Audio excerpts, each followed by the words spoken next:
You kept Pawan aside you, तो अगर हम बिजनेसमैन के पॉइंट ऑफ व्यू से सोचें, अगर आप कुछ नया करने की कोशिश कर रहे हैं, so you should always keep a contingency plan along with you. ऐसा नहीं कि आप इतना नीचे गिरे, इतना बुरी तरह आप हारे कि आप दोबारा उठ ही ना पाए। तो एक कंटिजेंसी प्लान आपके पास। Very nice, let's give big hand for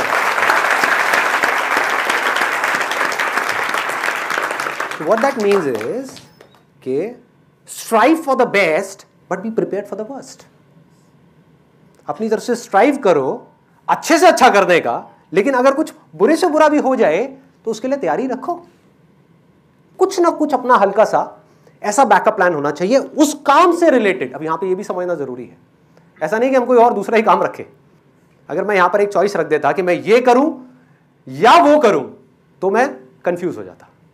मैंने क्या किया, कोई दूसरा प्लान नहीं रखा, लेकिन जो कर रहा था उसकी पूरी प्लानिंग कर ली, उससे रिलेटेड सारे बैकअप प्लान्स बना लिए कि अगर ये करते करते ये जो सरफेस है वो स्लिपरी है, अगर मैं गिरा तो इसलिए मैंने अपने शूज उतार दिए, otherwise it could have been very risky. दूसरी तरफ से मैंने एक बैकअप प्लान रखा कि अगर मैं ज्यादा एक्साइटेड हो गया और मैं करता रहा और अटक गया तो there has to be somebody जो आकर के मुझे सपोर्ट करे, नहीं तो अगर मैं एकदम से गिरा तो बहुत प्रॉब्लम हो सकती है।